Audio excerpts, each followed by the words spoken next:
नमस्कार विद्यार्थी मित्रांनो, आता आपण बघणार आहोत 11th ॲडमिशनसाठी सेकंड राऊंड जो आहे तो अलाउड झाला आहे.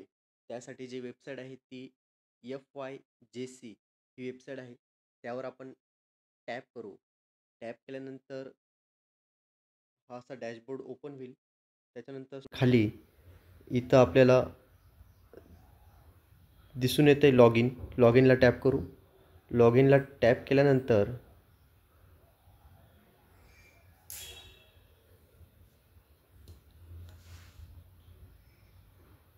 इथं ऑल आउट लिस्ट दिसेल, त्याला टॅप करू.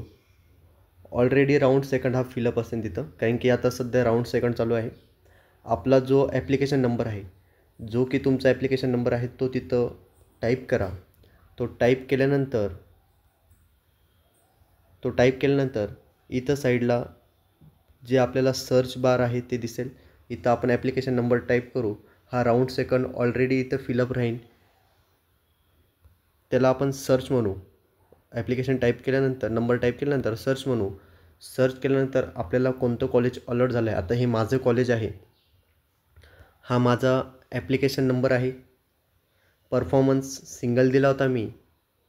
स्टुडंट कॅटेगरी मी जनरल ओपनमधनं ॲडमिशन घेतलं होतं. नंतर माझा UDIS नंबर हे तिथं ऑलरेडी सर्वात महत्त्वाचं मला जे कॉलेज अलॉट झालं आहे हे मी सिंगल कॉलेजला प्रेफरन्स दिल्यामुळे मला हे कॉलेज अलॉट झालं. माझी जी स्ट्रीम होती ही प्रत्येकाची, कोणाची आर्ट्स असेल, कोणाची सायन्स असेल, कोणाची कॉमर्स असेल. मी आर्ट्स स्ट्रीममधनं ॲडमिशन घेतलं आहे. स्ट्रीम जो कोड आहे तो ऑलरेडी इथं येतो. आणि इथं स्टेटस अलॉट स्टेटस म्हणजे मला कॉलेज जे अलॉट झालं आहे तिथं स्टेटस अलॉटेड आलं आहे. म्हणजे जर कॉलेज अलॉट झालं असेल तर स्टेटस हा अलॉटेड येतो. आणि जर कॉलेज मला जर अलॉट झालं नसतं, म्हणजे लागलंच नसतं, तर तिथं नॉट अलॉटेड किंवा इथं हे जे कॉलेजचं नाव आहे, इथं आपणास जे कॉलेजचं नाव पाहण्यास मिळतं आहे ते माझ्या वेळेस आलंच नसतं. जर कॉलेजच लागलं नाही तर कॉलेजचं नाव कसं काय येणार, बरोबर ना? असंच नवनवीन व्हिडिओ आपण पाहण्यासाठी माझ्या चॅनलला सबस्क्राईब करा, बेल आयकॉन दाबा. आणि पुन्हा एकदा मी तुम्हाला नवीन माहिती देतो कसं पाहायची प्रोसेस. FYBSC याला टॅप करू. त्याला टॅप केल्यानंतर हा असा इंटरफेस येईल.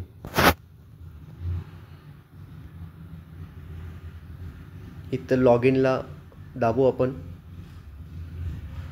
लॉग इनला दाबल्यानंतर अलॉट लिस्ट इन त्याला टॅप करू. इथं राऊंड 2 इन. नंतर इथं ॲप्लिकेशन नंबर येईल. माझा ॲप्लिकेशन नंबर टाकू. माझा ॲप्लिकेशन नंबर टाकल्यानंतर सर्च करू. आणि सर्च केल्यानंतर मी आत्ताच सांगितल्याप्रमाणे जे कॉलेज लागलं आहे ते अलॉटेड कॉलेज नाव येईल. आपली स्ट्रीम कोणती आहे ते येईल. कॉलेजचा स्टेटस येईल. कॉलेज अलॉट झालं आहे. नाही आलं स्टेटस तर समजून घ्यायचं आपल्याला कोणतंही कॉलेज लागलेलं नाही. तर आपण थर्ड जो राऊंड येईल त्यासाठी आपण प्रोसेस करायची आहे. त्याचाही व्हिडिओ लवकरच टाकण्यात येईल आपल्या चॅनलला. थँक्यू.